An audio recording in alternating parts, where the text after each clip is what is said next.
Hello and welcome to Subject to Change with me, Russell Hogg. My guest today is Professor David Abulafia. David is Emeritus Professor of History at Cambridge University, and he's returning to the podcast, I think, for the third time, and I could have him on a dozen times more and still not scratch the surface of all he knows.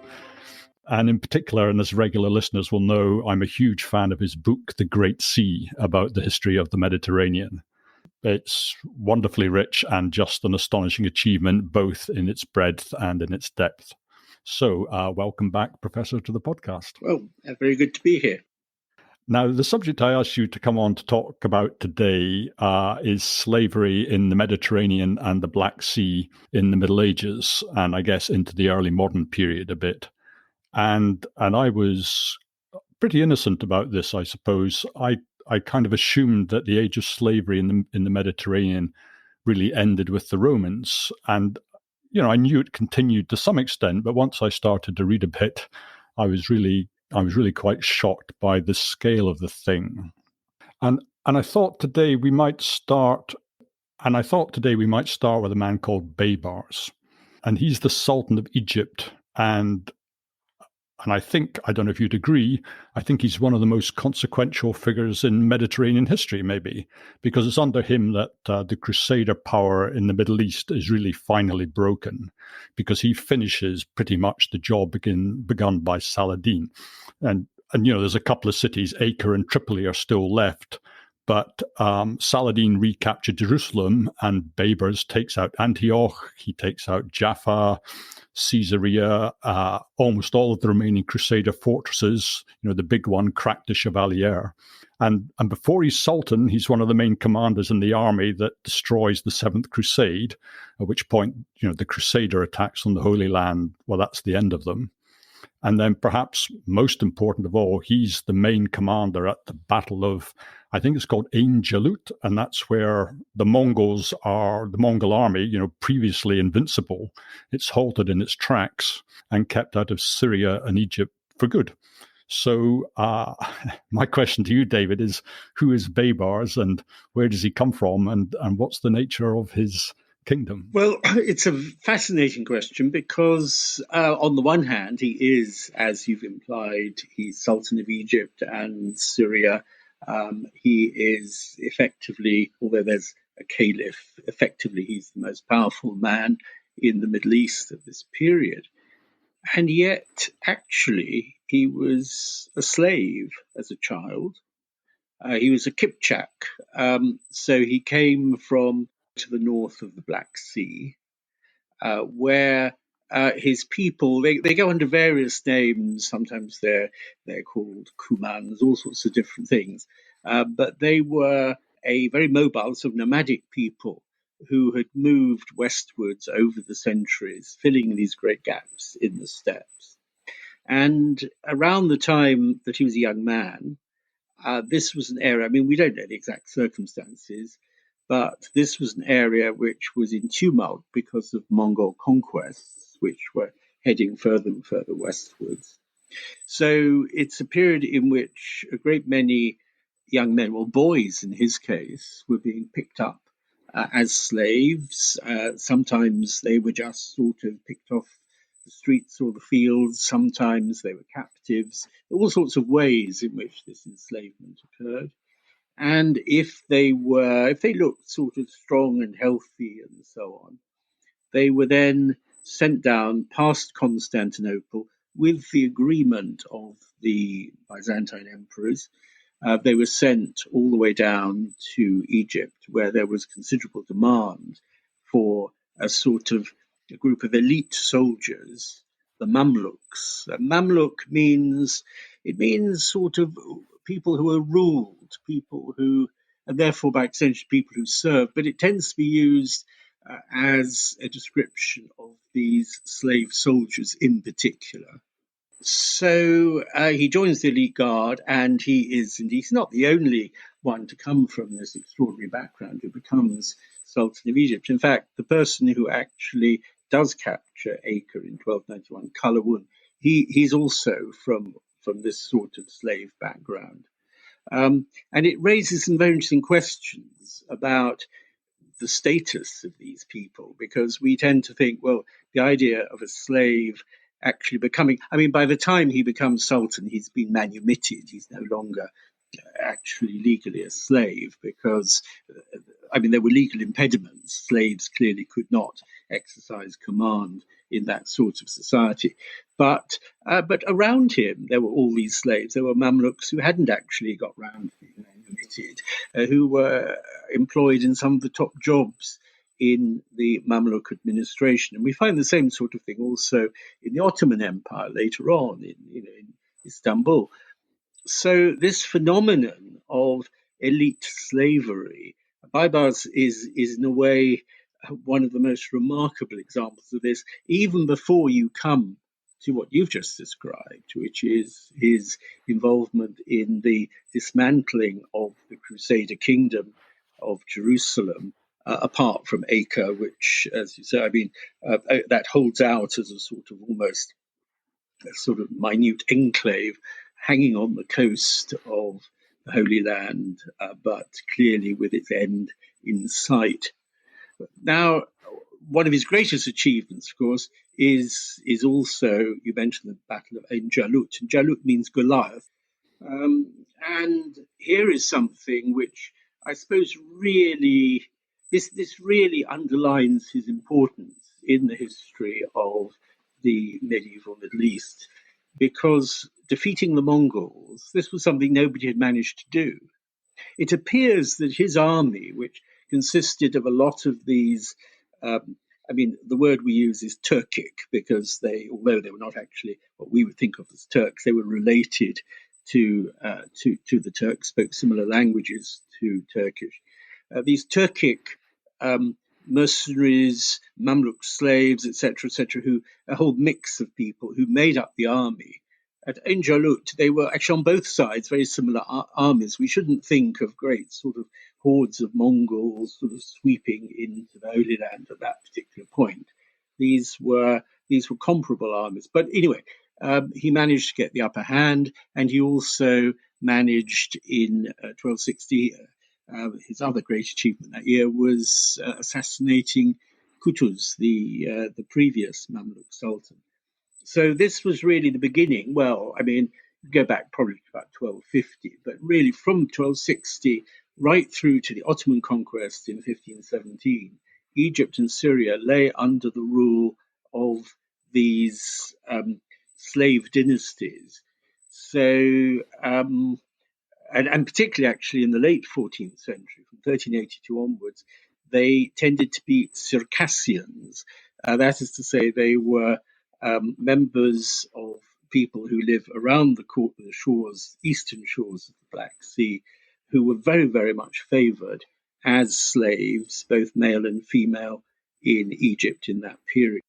Am I right in thinking that the Circassians period was the less successful period for the Mamluks? It seemed to be like there was the Turkic Mamluks and there was the Circassian Mamluks, and that some people think that once the Circassians got the upper hand, for some reason, it all got terribly effete and less successful. Yes, I mean the Ottomans managed to conquer their territories, and didn't find it such an enormous challenge to do so. No, I mean they were attempting in the 15th century the sorts of things that the Circassian sultans were trying to do, but never quite perhaps managing to do it. Trying to conquer Cyprus, for instance, which was still in the hands of this Crusader dynasty, the Lusignan family, originally from France, being conquered by Richard I. But they didn't manage to hold on to it, and so on. So there is a sense that things weren't going right. But you have to remember that the Circassians came to power in the decades after the Black Death, and the population of the whole of the Mediterranean had probably been halved by the Black Death. And there's also quite a strong argument anyway, quite apart from that, for economic decline in the Middle East at this period, that for whatever reason, it could be related to the Black Death, I suppose, but areas that have been famous for the production of textiles or whatever it might be, ironwork, that sort of thing. It seems to be a process of decline. The the Christian parts of the Mediterranean really seem to be taking the lead by the end of the Middle Ages. So the Circassians perhaps were a bit down on their luck. Mm. But they are extremely interesting because when we talk about the history of the slave trade, I don't want to get into questions of the color of people's skins, but many of them were very, very fair, blonde, blue-eyed, etc., and that actually made them more desirable. They got a better price. They didn't get the money, of course, a better price in the slave markets than if they were dark. I've just been looking at some documents actually from the end of the 13th century. So this is before the Circassians took over. And these are documents left by Genoese notaries, Genoese scribes, who recorded business contracts in Crimea. The Genoese had a center of operations in Crimea at a place called Kaffa, where they, with the agreement of the Mongols, they were able to establish a trading colony, which grew and grew and grew. And they have had tens of thousands of people by 1300 living there. And it's from there, actually, that the Black Death spread out across Europe in the middle of the 14th century. So if you look at what's happening in Kaffa, that period, you find already quite a lot of Circassian slaves. So they'd been picked up somewhere, say, the east of the Black Sea, and then taken up to Crimea, where the Genoese were sort of passing them between themselves. So you have one Italian selling to another Italian, and this is where it really becomes rather distressing. It'll say Circassian girl, boy, whatever, aged 11, aged 12. Mm. The sort of average age, they're pretty young, a lot of these people. And it often specify the color of their skin. So an olive skinned Circassian isn't quite as desirable as a fair skinned Circassian, particularly if we're talking about girls. And this leads in a particular direction, of course, because the Genoese, with the agreement of the Byzantine emperors, because they had to be taken out of the Black Sea past Constantinople, and where were they being taken? They were being taken predominantly to Egypt. And there was this very close relationship, therefore, in which the Mongols, the Western Mongols, what we call the Golden Horde, developed a very tight relationship with the Mamluks. The Genoese were the sort of intermediaries. The Byzantines were also involved in all of this. And so this constant movement, we can't produce numbers, but this constant movement of thousands and thousands of slaves, one of the main commodities, it's horrible to talk about people as commodities, one of the main commodities coming out of the Black Sea in the Middle Ages was actually slaves sold. The slaves themselves, whatever their religious background, but being sold by Christians to Muslims. So the perspective of the Genoese was, Christians shouldn't have Christian slaves, but that wasn't a problem because these people came from a shamanistic society or whatever, so they could be sold on.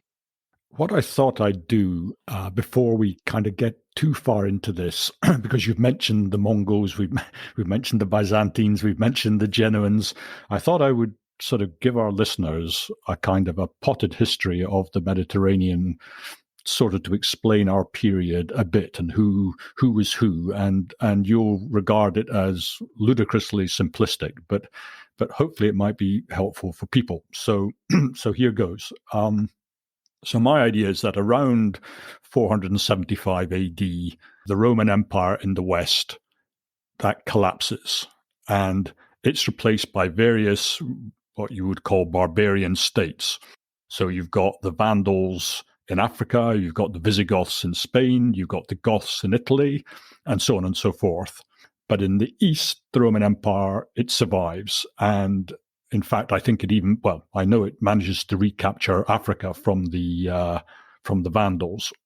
So in Africa, the Middle East, and what's now Turkey and Greece, you still have the Roman Empire. But in the north and the west, you've got these small successor states. And everybody's Christian.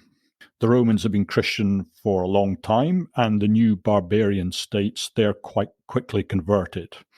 And then in 632, that's when everything changes, because the Arabs come bursting onto the scene, and in an incredibly short period, they knock over the Persian Empire completely, and they overrun the Roman Middle East, Syria, Egypt, Palestine, in no time at all. Quite quickly, they're in Africa, and then a few decades later, they bring the Vandal kingdom in Spain to an end. They don't, however, manage to conquer the Eastern Roman Empire completely, because Anatolia, which is modern Turkey, and Constantinople and Greece, I guess, that remains in the control of the Byzantine Empire, or the Roman Empire / Byzantine Empire. But in due course, the Turks, the Ottoman Turks, arrive on the scene, and they sort of nibble away at the Byzantine Empire until eventually they conquer Constantinople, I think, in 1453. And that brings sort of Christian access. Maybe you can say more about this later, but I think that brings Christian access to the Black Sea to an end. And then from then on, the Ottomans and the Christian states, they're sort of battling over the islands in the Mediterranean and over territory in the Mediterranean. And the Ottoman Turks, they're pushing up into southern Europe through the Balkans, into Hungary, and even eventually besieging Vienna, sort of the capital of the Habsburg Empire. And then I think you mentioned already, the Mongols, they're in the east. So they're in southern Russia. They've taken over the Persian Empire. They've taken over China, I think, sort of a vast number of khanates. And anyway, so the Arabs, the Ottoman Turks, and the Mongols, they're all Muslims. And while the Byzantines are still on the scene, they're Christian, as are the successor states, in Italy, France, and so on. Right. So, and I think the Christian-Muslim divide is important, right? Because you indicated there's a basic rule that you don't enslave people of your own faith. Well, it's a bit more complicated, of course. People are always looking for good reasons to enslave other people, unfortunately, in the past. And of course, the picture you're painting, absolutely right. There's this great sort of, Muslim upsurge, and areas are conquered right up to northern Spain and so on. And yet, what one also sees, you see it both on the Christian side and the Muslim side, and later on with the Mongols, is this very rapid process of fragmentation. So when you say the Christians, yes, of course, you're right. Nearly everybody in Western Europe was Christian. I mean, there were still pagans around, there were Jews and so on, but basically, what you're talking about, correct. But of course, there were different types of Christians. So you've got the Arians, who were regarded by the Catholics as heretics. And they, more than 100 years before the Muslims conquered Spain, the monarchy had turned Catholic. But that didn't mean that everybody had turned Catholic. So you've already got a source of discontent there. And some people argue that these Arian Christians found Islam quite accommodating to their way of thinking about God, and therefore tended to shift towards Islam when the Muslims invaded. And then you've got the Greek Orthodox, who were getting more and more, finding themselves more and more at odds with the Catholic Church and the claim to Rome of primacy over Constantinople, etc. And then in the Muslim world, the Sunni Shia divide, which was not really noticeable in the Mediterranean until really the 10th century, when Egypt, well, also Tunisia actually, but mainly Egypt, the Fatimid caliphs broke away from mainstream Islam with their own caliph, and Persia also went Shiite. So what I find fascinating is the way that sometimes you'll find that people are sort of, Christians are allies in the Islamic world. I mean, a very late example of this is Queen Elizabeth I trying to make friends with the ruler of Persia. They used to call this book the Grand Sophie, which is Sophie meaning Sufi, one Sufi mystic.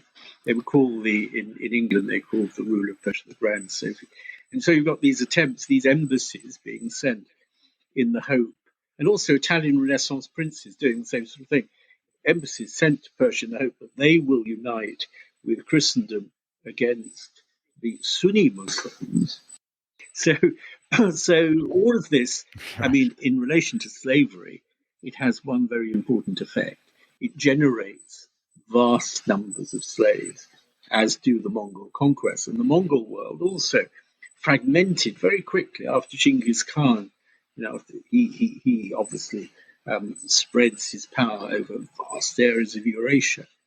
But then, as you've said, Persia has its own regime, Mongol regime, which actually turns Muslim. And then you've got the Golden Horde in what's now sort of Ukraine, Russia, etc. And you've got Kublai Khan in China, and sometimes other people in Mongolia. So, and they're all fighting one another. So when I said earlier that the rulers of the Golden Horde, the Mongols north of the Black Sea, entered into a good relationship with Egypt, one reason for that actually was that the rulers of the Golden Horde were periodically at war with their cousins, the rulers of Persia. And that led them to make an alliance with one of the Muslim powers. They had to sort of choose between Muslim powers who were going to be their friends. And as you say, these wars, but they created captives. Exactly. I mean, that was the main way in which people found themselves condemned to slavery. It was being either deported or captured or rounded up in their towns, whatever it might be. And so, is there a sense that if you're the wrong type of Muslim or you're the wrong type of Christian, maybe you won't be employed in the household of another Christian, but people are quite happy to sell you to the other side? Yeah, there's a very interesting early example of this, and I don't think historians have really paid enough attention to it. And this is if you go to some of the very earliest documents. I mentioned these Genoese scribes, and the earliest documents we have containing all these commercial deals and so on take us back to the middle of the 12th century. And these are documents written in Genoa. There's nothing like them from that period anywhere else, really, in the Mediterranean. And one of the constant themes is the sale of Sardinian slaves. Now, the Genoese, along with their rivals, the Pisans, two great trading powers of the Western Mediterranean, they were constantly in competition, and part of the competition was over control of Sardinia. And also, Sardinia itself was ruled by a series of petty kings who tended to be at war with one another, and who had close links up to that period with the Byzantine Church. There was a legacy going back really all the way to the 6th century, the Emperor Justinian, of Byzantine rule in Sardinia. Not much of it left. I mean, all that was left really was a sort of sense that they were perhaps only very loosely linked to the Roman Church, and their real loyalty lay elsewhere. So Sardinians were being sort of swept up as slaves. It is extraordinary. Now, what they were used for, they would have been taken probably back to Italy and used as sort of domestic help, somebody to sort of do the cooking or sweep the house or whatever. But maybe, it's also possible they were being exported to North Africa. But it ties in with what you're asking, which is, well, were all Christians treated as Christians? And I think the answer is no. And also, very importantly, actually, within the Mediterranean, a bit later on, the accusation that the Bosnian Christians, there was something very odd about the practice of Christianity in Bosnia. It's been the subject of an enormous amount of argument, whether they were actually related in some way, whether their beliefs were related in some way to the famous Cathal or Albigensian heresy in southern France, which was suppressed by a great crusade in the 13th century. But the Bosnian Christians were regarded as fair game. And then beyond the Bosnian Christians, who had these unorthodox beliefs, it appears, you had the Slavs, and the Slavs predominantly, particularly the southern Slavs, the Serbians, Montenegrins, and so on, were members of the Orthodox Church rather than the Catholic Church, though they tended to have their own organisation. So they'd have their own archbishops, and they wouldn't be directly dependent on Constantinople. But nonetheless, their practices, their beliefs, and so on. So again, these people were treated as fair game. And sorry, they were treated as fair game by who? They were treated as fair game by the slave traders, by the Venetians, the Ragusans, that's to say the merchants of Dubrovnik, by all sorts of Italian merchants who would pick these people up and sell them on. And to whom will they sell them? Well, they may very well sell them to the Ottoman Turks or in North Africa, or bring them back to Italy and, as I say, use them as domestic help. Because the important thing to understand about slavery in this period is until you get to really the sort of 15th century, there isn't the sort of plantation slavery which we're familiar with when we talk about North America or the Caribbean or Brazil in the 16th, 17th, 18th centuries. It's not like that. These are people working in households by and large. I think the Venetians have some plantations of some kind on some of their islands. Yes, but the question is, how did people exploit? This is actually a very interesting question, because if we look, I'm not going to take the Venetians as an example, but if we look at the early development of the sugar industry in the 15th century, when Prince Henry the Navigator, the Portuguese prince, established his lordship, particularly in Madeira, and they decided to make Madeira into a great centre of sugar production, very successfully. But the labour force, it did include slaves who had been picked up in the Canary Islands, which had a non-Christian, non-Muslim, sort of basically Stone Age population, and were regarded again as fair game.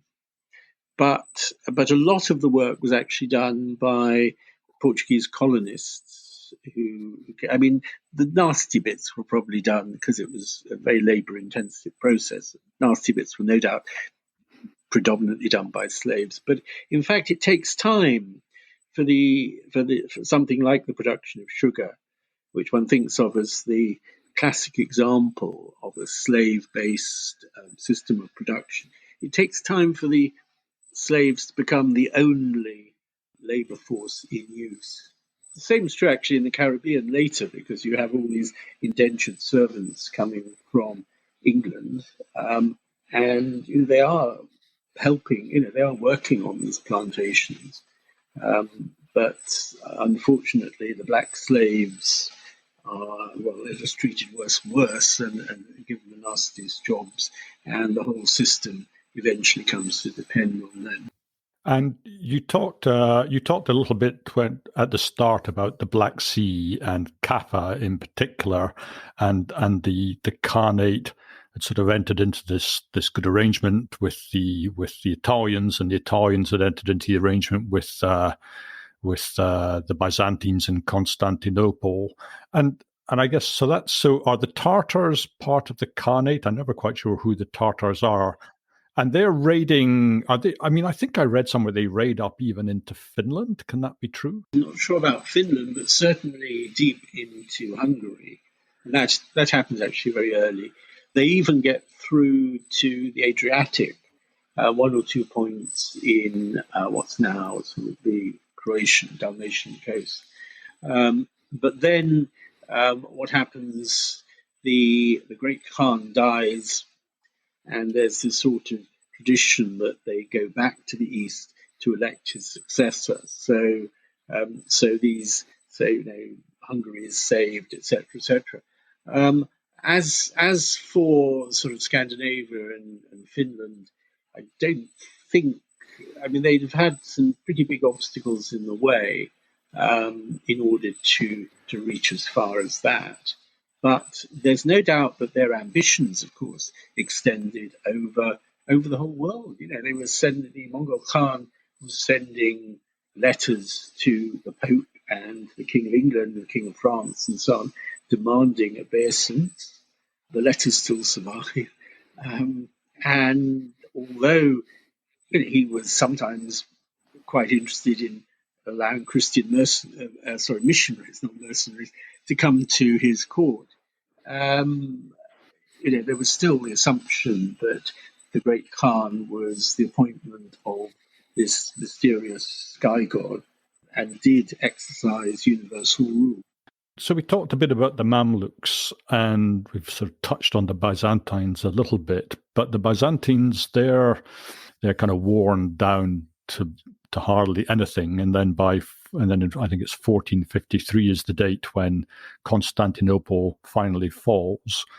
At that stage, are the Italians are the Christians sort of taken out of the Black Sea completely? Does it become an Ottoman lake? What happens? No, actually, it takes a little bit longer, and it's an interesting question why the Ottomans didn't move quicker. But of course, it's a difficult area to manage because if you're sending an army, it's got to go around the edges, and some of them are mountainous, some of them are marshy, and so on.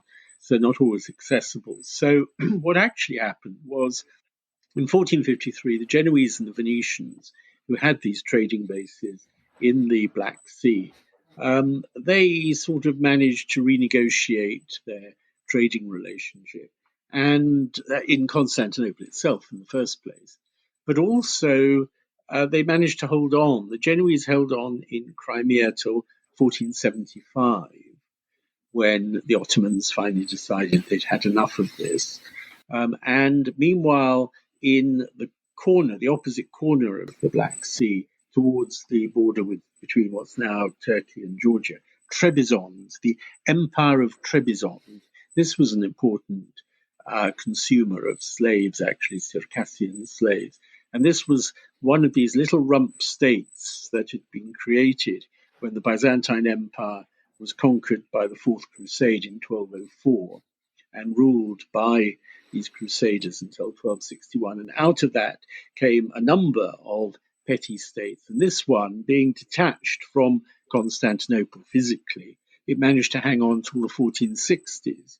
So again, the Ottomans took their time to really, these were sort of minor irritants. It was a bit like, conquering Andorra or San Marino. But Kaffa was important as a commercial centre, and it did actually continue to. We do have records from the early Turkish period in Kaffa, so the very end of the 15th century, which tell us that they're still exporting. Europeans occasionally turning up, but not on the same scale, and they're exporting the same sort of things. Most important of which, apart from slaves, was grain, as it still is, from Ukraine.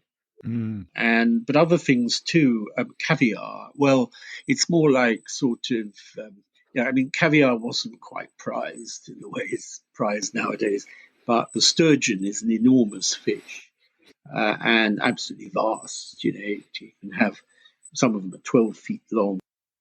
So salted sturgeon was, a very good source of protein that was hawked around the Mediterranean. So the Turks kept a lot of these things going, and the slave trade, of course. Yes, very much so.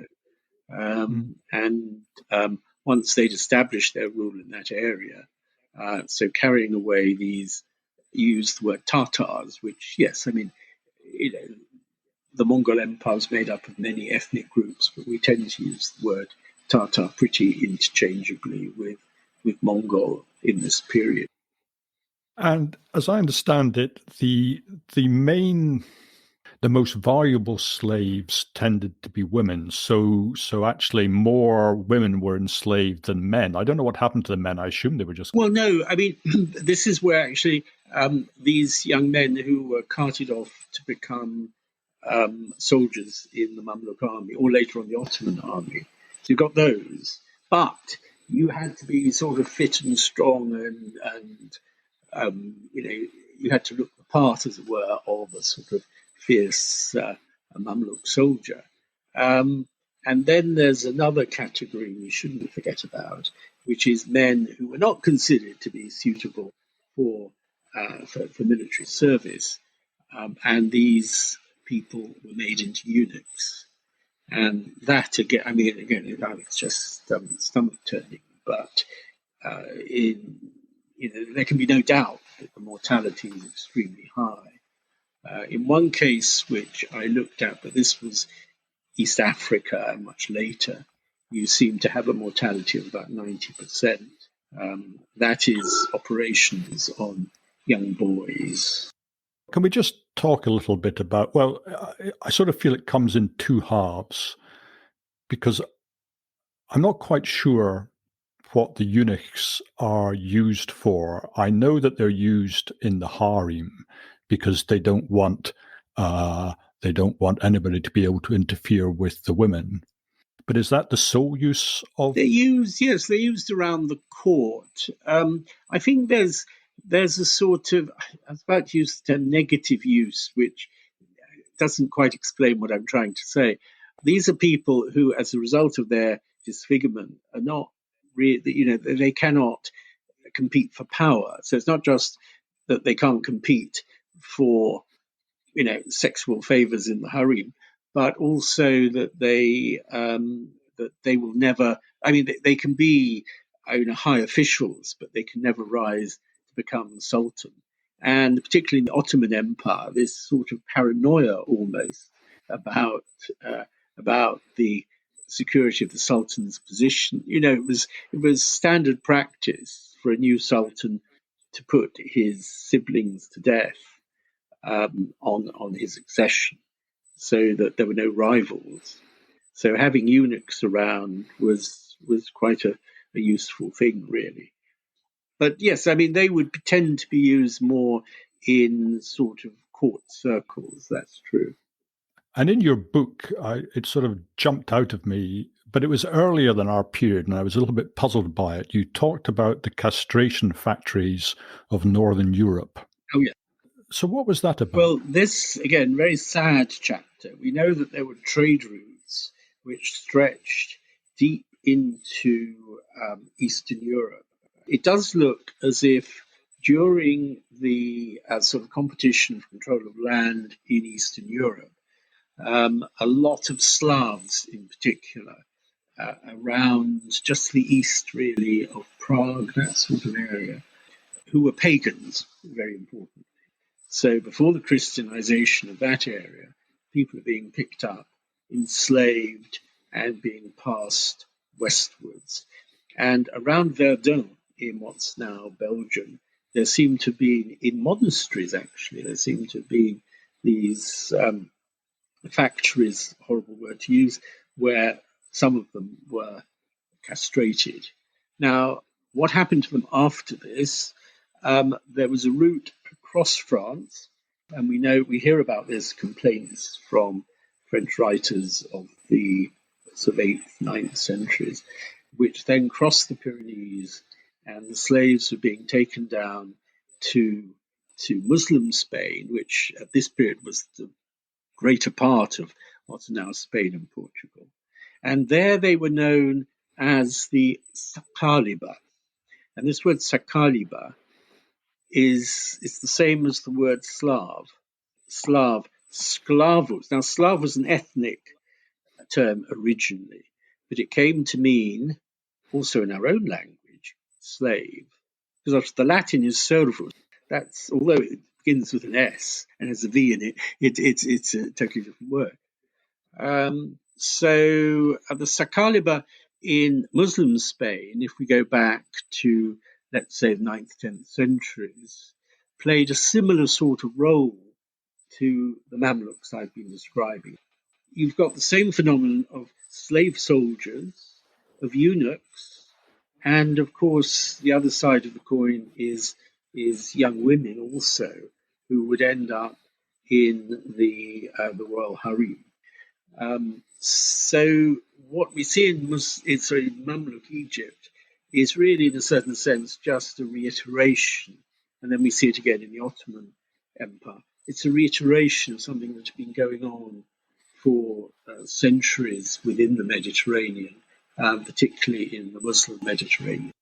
And it's a bit uncomfortable to talk about it, but as I understand it, the type of castration that's carried out for slaves to come into the Ottoman Empire. This is very full castration. This is where it's not just the testicles are removed, but actually the penis is removed as well. It's 90% seems completely believable for a survival rate for an operation of that kind. Yes, I came across this account of how it was done in a monastery in sort of Sudan, somewhere like that, must be early 19th century, something like that. And this has been contested, this account, as being sort of fantastic, perhaps exaggerated to appeal to English readers at that period.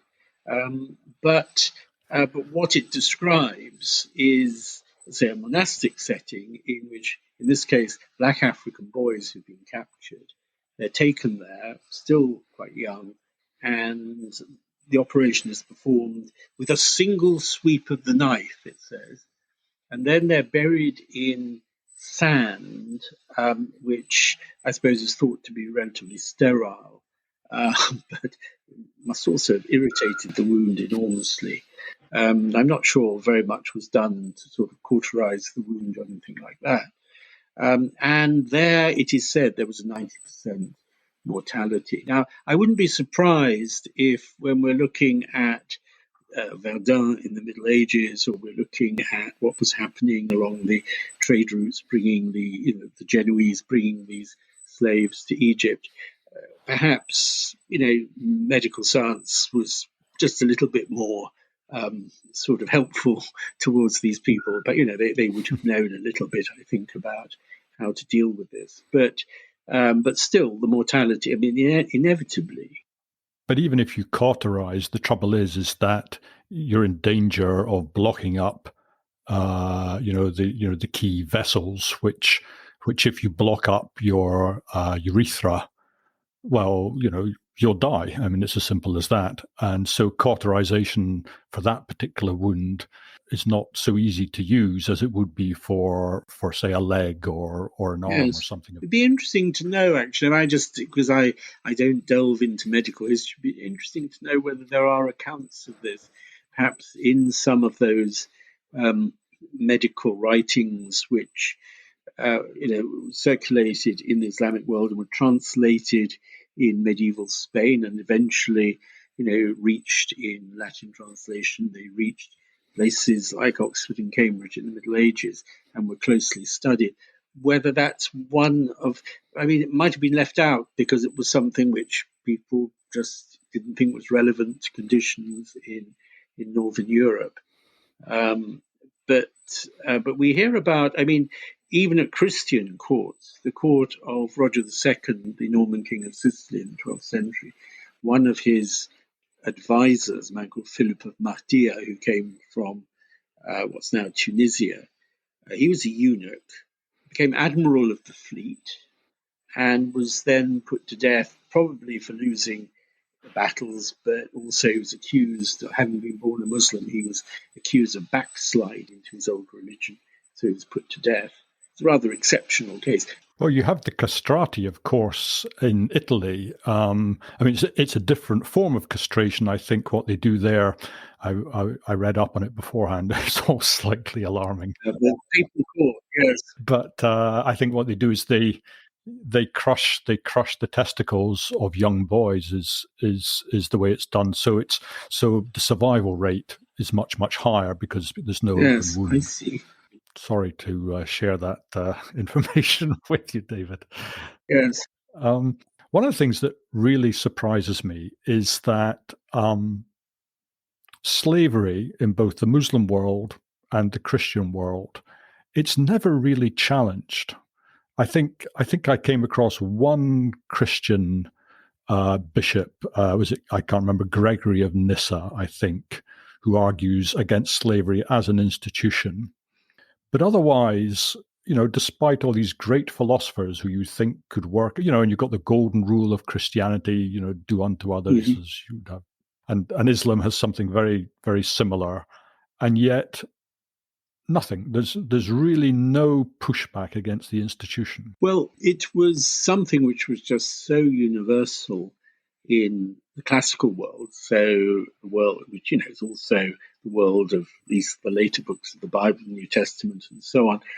So it was, yes, I mean, something that was accepted. But I think what's very important is to understand that although to us the idea of one person owning another person is deeply repellent, and I think that it's just something which I find very difficult to get my head around, the idea that one could own another human being. But it took so many forms. I think one does have to remember that, for instance, in the Islamic world, there's a complete spectrum. If we think of the Middle Ages or the early modern period of the Barbary pirates, for instance, a spectrum from people condemned to sort of hard labor in quarries, things like that. And then at the other end, as I've said, you have slave soldiers who can ultimately aspire, once they're emancipated, to become sultan. So it's that idea of a sort of spectrum. And I think when we look generally globally at the history of slavery, we have to remember that the black slaves who were being transported across the Atlantic were at the very, very bad end of the spectrum. But there were other forms of slavery which, well, I was about to say were more tolerable for people in a society where people expected to have some sort of master, whether it was an employer or an owner or whatever. And sometimes even viewed positively. So we have cases of people selling themselves into slavery. When I say viewed positively, I mean it might be because they're deeply in debt and they needed to raise money. I mean, curious examples like that. So thinking in terms of a whole range of experiences. And then we've got medieval serfs as well, who the limitations on their freedom were very considerable. And you could argue that it was a form of slavery. But in a society where everybody, one has to remember this about medieval society, everybody served somebody else. Even the Pope described himself as the servant of the servants of God. And so this concept of everybody being a servant in some sense, and that servant status can be expressed in all sorts of different ways. One example of this, which is actually very interesting, is often cited in sort of 12th century Germany. There was a whole class of knights called the ministeriales, so the ministers. And the ministeriales, legally, they were, pretty well owned by the next person up in the feudal hierarchy. So they're sometimes likened to slaves. So, for instance, if they wanted to get married and so on, they could only do so with the permission of their superior. And obviously, if the superior commanded them to go into battle, etc., etc. And yet, just as, I mean, the analogy that is there with Mamluk Egypt, just like those eminent Mamluks who became administrators and viziers and so on, the ministeriales rose very, very high up the chain of command. And you have, beginning of the 13th century, one of them effectively taking control of the government of Sicily and southern Italy, a man called Markford of Anweiler. So I'm not suggesting that by that stage anybody would have thought of him as enslaved, but it just points to the fact that slavery is a universal institution, but it does take so many different forms. But what I would say is that, if you were to look at the Indian Ocean, which we're not doing now, you would find some very nasty cases. So the Atlantic isn't absolutely unique, but I think it's a sort of worst case scenario. But slavery taking these very ugly forms, of course, that has been an extremely common expression of slavery. Or in the ancient world, where you would have, a Roman master would find that among his slaves there's somebody who can quote the whole of Homer by heart, who's actually very learned, and would use that slave to teach his children. And that was very common, actually. Mm. That would be a sort of privileged slave who would expect before too long to be manumitted and then would go off and become a freedman. And no real, after that, he'd be accepted as part of wider free society once he'd been through that process. I suppose that many high up people might have come from slavery, particularly in the Ottoman period, for example, but hardly any slaves became high up people as a percentage of the slaves. Yeah, I mean the Mamluks, of course, it's however, I mean there were quite a lot of Mamluk sultans during the 13th, 14th, 15th centuries. I probably 40 people, perhaps, I don't know, but of course, not very many of them actually had the experience of being slaves. Quite a lot of them were descended from Mamluk, from slave families, but they weren't all like Baibars and Kalawun and actually experienced slavery as young people.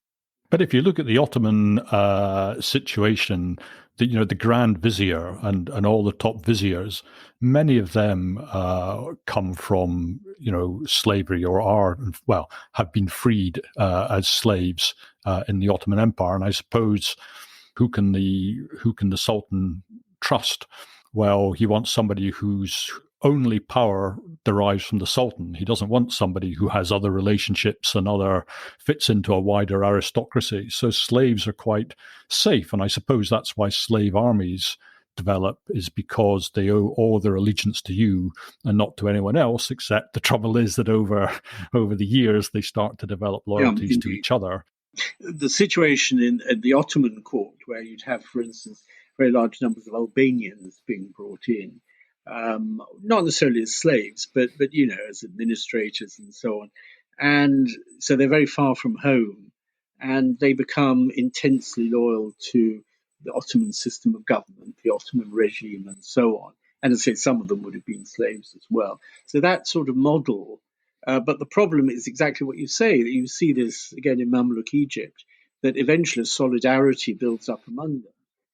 And they do think of themselves as a sort of, in inverted commas, family, even if they're not sort of close kin. They, if they have a common origin, etc., then they become a faction in their own right. And one of the worst forms of slavery, and I suppose one which must have used up, many, many slaves, that would be on the galleys in the Mediterranean. It's a very interesting phenomenon because, of course, it could be used as punishment, it could be used for war captives. And we see, for instance, the Battle of Lepanto in 1571, we see how ships were sinking right, left, and centre on both sides, Turks against the Spaniards and Venetians. And as ships go down, you've got these chained slaves who, I'm not saying they would have been able to swim to safety, but they drown chained to their benches. And yet, what is really interesting about this, certainly at that stage, is how many free men worked on the galleys, that it was a form of employment. And they would tend to mix up. They didn't, the authorities, Venetian authorities, or whichever state it was, they would mix up the free and the unfree on the benches.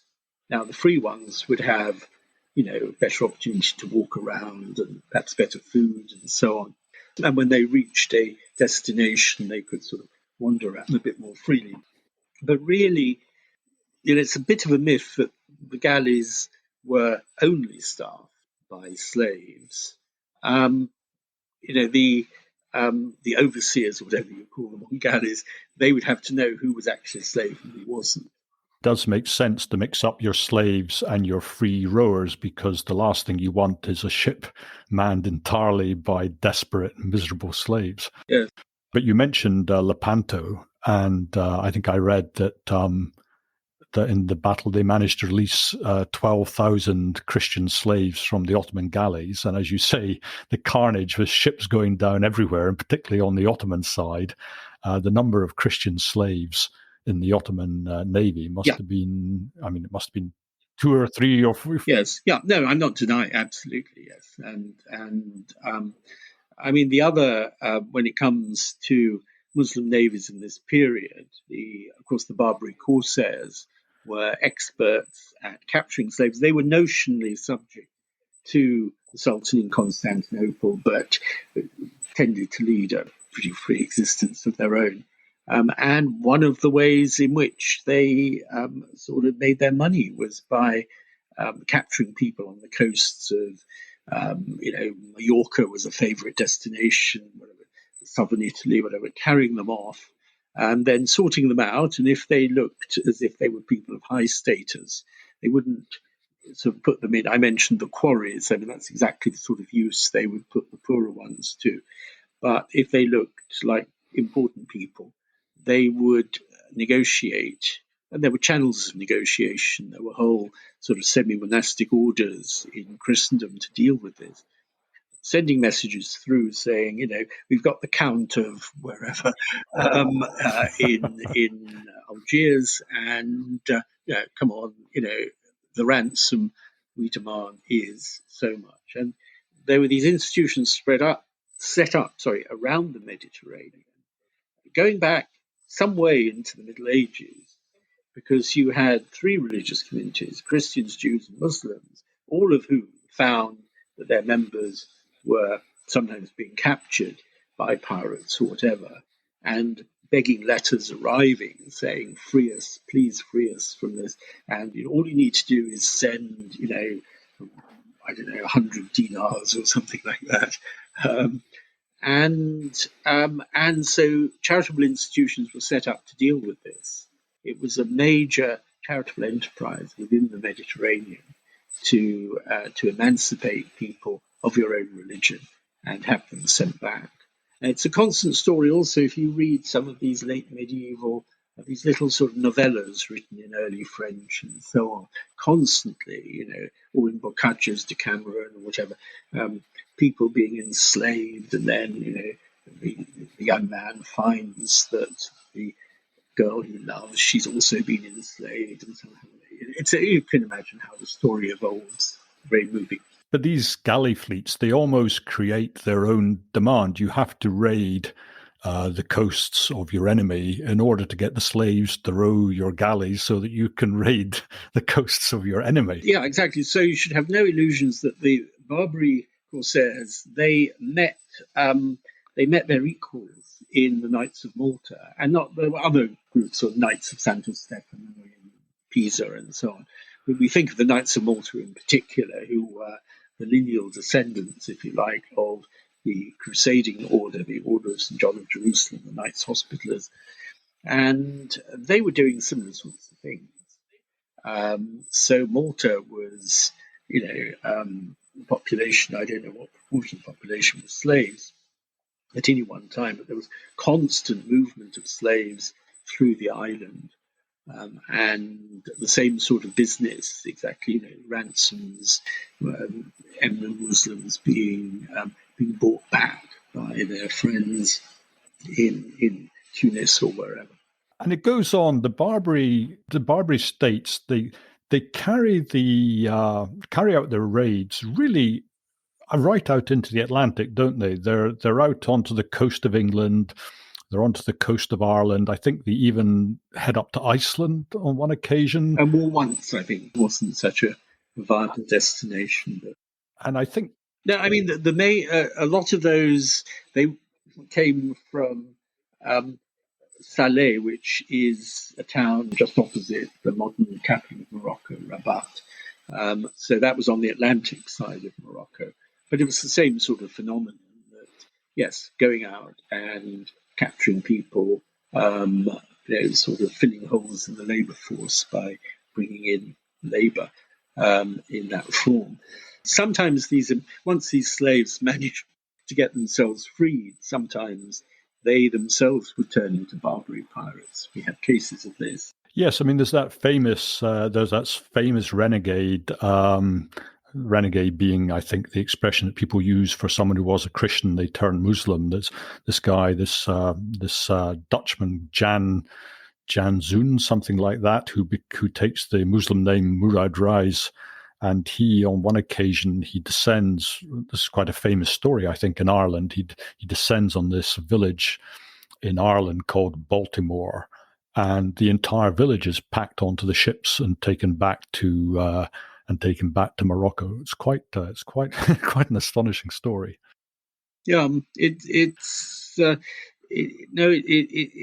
must have been somewhat. It must have been very difficult living close to the shore, and you actually see this if you go to Mallorca nowadays. You'll often find that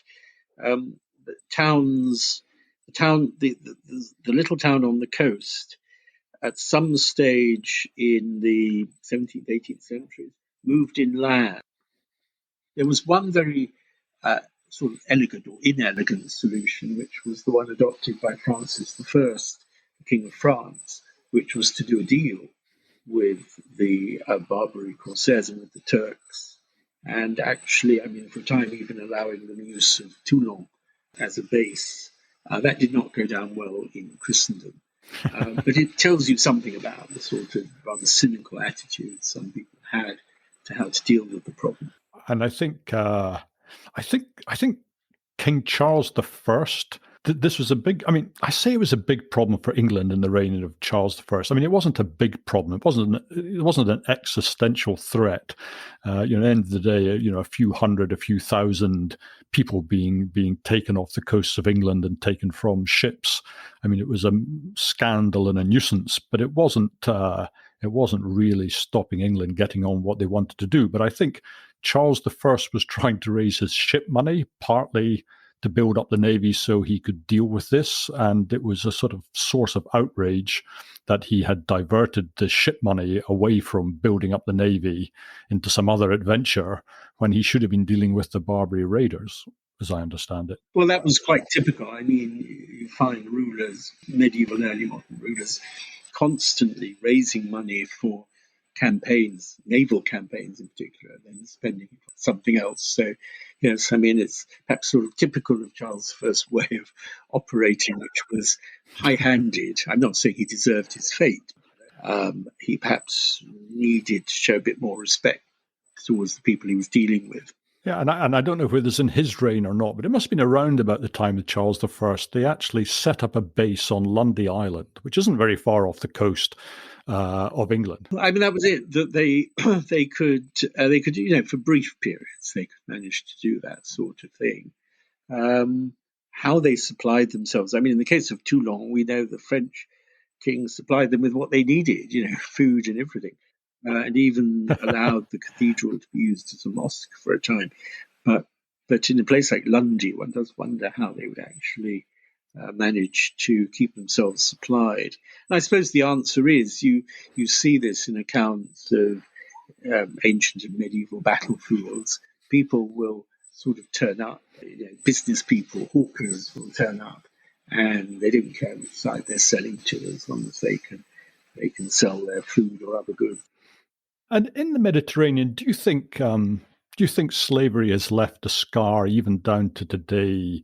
In terms of the term. Well, I'm thinking about the south coast of Italy, for example, and that's traditionally much poorer than the north. Is that as a result of slavery, or is there something else which is causing that? No, I don't think so. I mean, I think a lot of that is to do with the way that the north managed to develop these urban centres, a much greater concentration of urban centres, which eventually developed into sort of centres of, industry. I don't mean industrial revolution industry, but things like production of textiles, things like this. And the south tended to lag behind in that, more agricultural in character.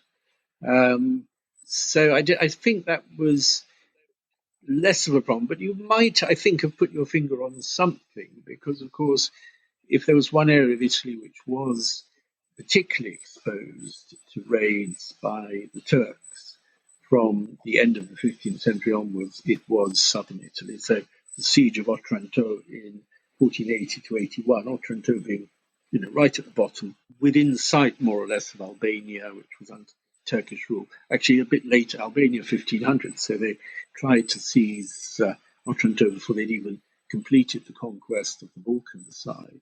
One forgets that Italy was the front line, that this was where, down the middle of the Adriatic, that became, in the 16th century, increasingly the major sort of fracture in the Mediterranean between a largely Christian West and a largely Muslim East. I was quite amused. I don't know if amused is really the word I should use, but the British eventually, they deal with the Barbary pirates by just paying them an annual tribute. They got the money and they want their traders to go through. So in the end, they do a deal, don't they? And they just pay an annual sum. The rulers, they went under various titles, beys, all sorts of whatever title they particularly used. The rulers of these towns like Algiers, Tunis, Tripoli, that's how they operated. And increasingly, just by the beginning of the 19th century, they'd be asking for more outrageous sums of money. And sometimes the behavior of these rulers went completely over the top, and you'd have the ambassador of one or another European country being slapped on the cheek by the ruler, which of course you don't do to an ambassador, even if you're having a disagreement. So this culminated ultimately in the American campaigns, because the Americans began to trade into the Mediterranean at the beginning of the 19th century, and their campaigns in Tripoli and Algiers and so on, which led to effectively the suppression of, if you add to that then in 1830, the French conquest of Algeria, all that led to the suppression of this long-standing phenomenon. Barbary corsairs, you're dealing with a phenomenon that goes back at least 400 years. You can already see the rulers of these North African statelets getting active at sea, around 1400. It probably goes back even before that. And elsewhere in the Mediterranean, when does slavery effectively die out to all intents? It's a very interesting question because there was a TV program I was a little bit involved in which Boris Johnson's sister explained how their, his great-grandmother was a Circassian woman who was sold to a man in Istanbul. I think most people know that Boris Johnson had some Turkish antecedents, and they distinguished Turkish antecedents on the male side, but maybe he owes his blonde hair, I don't know, to the fact that he also has this female Circassian ancestor who was effectively, who was sold, who was effectively a sort of slave bride. So that would take one to about 1900, something like that. Gosh. Can we just finish? Maybe this is not a very logical place to finish, but we mentioned the Circassians a few times, and they don't have a state. Who are the Circassians? Do they exist today? Do they have an ethnic identity today? I think a lot of them live in these very politically sort of tortured areas on the frontier between Russia and Georgia. So Abkhazia, some of these places that the Russians have actually occupied and won't give up.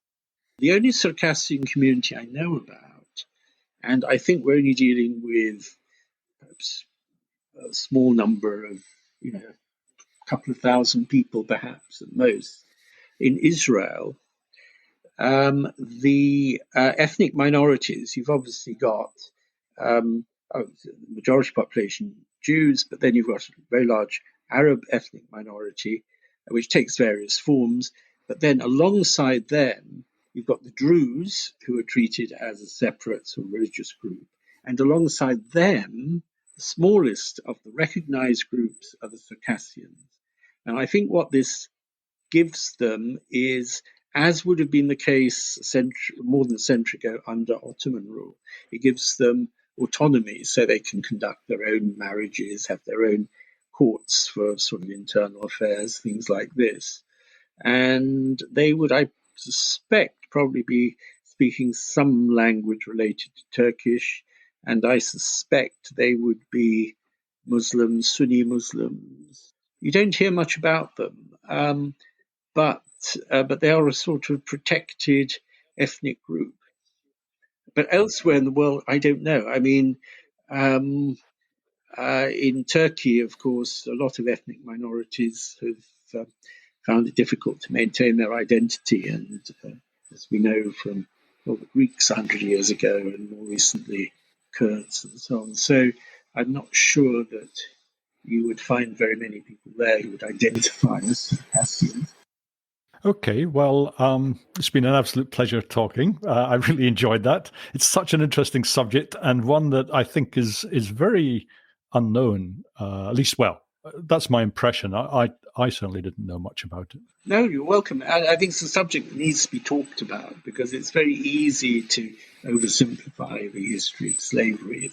It's a complex phenomenon, and it is something which has always been part of human history. I mean, it still lingers, of course, in some corners of the world, very unfortunately. Okay. Well, I enjoyed that, so thank you very much indeed. Well, that's the end of today's podcast. I hope you enjoyed it, and if you did, then I have a big favor to ask. I don't look to make any money from the podcast. There's no advertising or anything like that. I just do this because I enjoy speaking to the guests, and I'm keen for them to get as big a audience as possible because I think they are really, really good people.